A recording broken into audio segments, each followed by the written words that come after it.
I cannot stress to you all how important it is to know the proper definition of terms often used by media, politicians, and by society in general. If we aren't well informed as to those definitions, then those words can be used against us and can be used to harm innocent people who often do not deserve being labeled or attacked by the misuse of such words. The immorality of such behavior should be evident to those of us still decent enough to consider culture.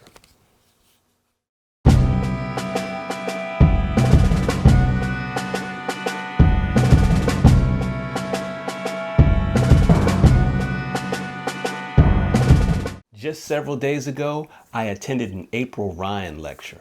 For those who don't know, April Ryan is a black female journalist who works for CNN News as a White House correspondent.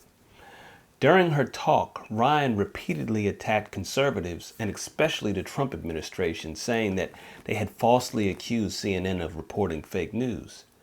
She went on to say that CNN has never been and never will be fake news.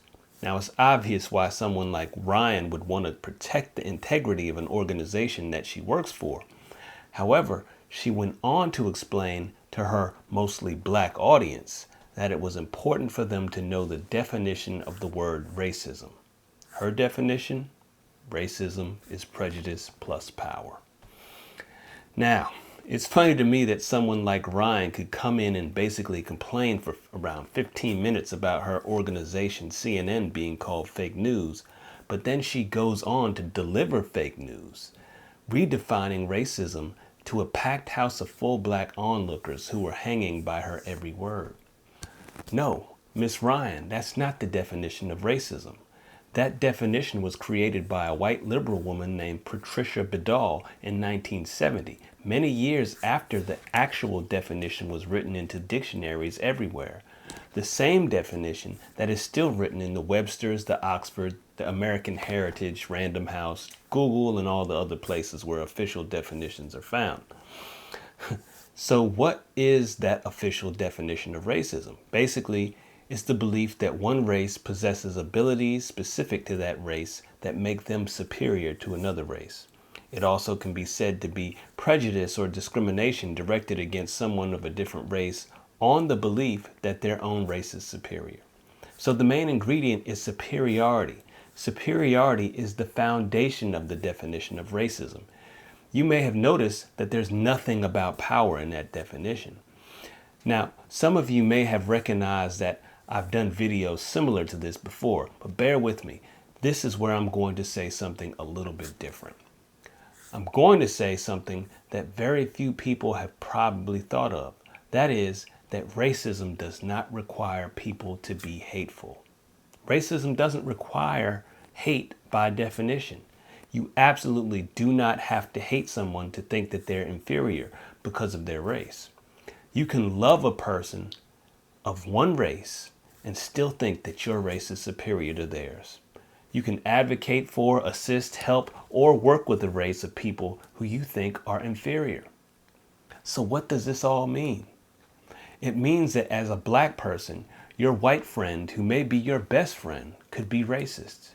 Now, I know that sounds crazy, but I'm going strictly on the definition here, a definition that's been around since the 1930s, well before some white liberal professor came up with her own definition.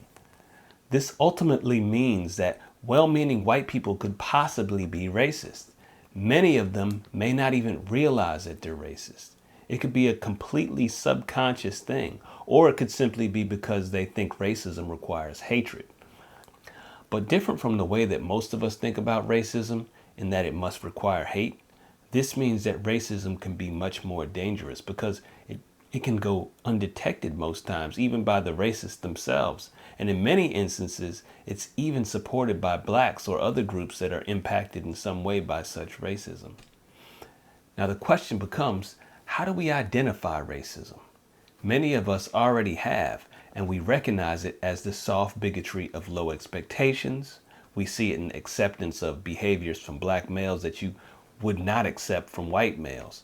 Acceptance of double standards, the hiring of individuals based on race rather than based on their merit, allowing individuals in universities based on race rather than merit, and in excuse making. The excuses. Shelby Steele once pointed out that blacks are not allowed excuses in athletics. If a basketball player has problems with dribbling, he's expected to practice until he no longer has that problem. Yet in education, if a child has problems with reading and writing, it could be because he doesn't have enough black teachers, or the tests are somehow culturally biased, or it has something to do with the history of slavery, or that the teachers are not culturally informed in methods of communicating with black students. But this is all obviously smoke and mirrors. If any of those excuses were even remotely true, then certainly other groups like first-generation immigrants or Asians would be having even rougher times because they have little to no representation in the school system by teachers who look like them, and their culture is definitely not represented in tests. Certainly, when we allow teachers to have low expectations of our children, we're doing them a major disservice. These teachers may think that they're helping or doing something righteous by feeling sorry for these poor, inferior children, by letting the bad acting children get away with their misbehavior, or by lowering expectations of the entire class so that the few on the bottom are able to pass along with their classmates. They begin to harm entire communities and eventually all of society. But as athletes and entertainers, blacks are expected to perform well. There are no excuses for not being able to make it in those career fields. You either excel or face harsh criticism. The excuses for your failure will be placed on you and you alone. And for the most part, you will accept those criticisms because you know that this is your responsibility to do better and no one else's. Perhaps this is why so many blacks excel in athletics and entertainment, because they're allowed to work hard.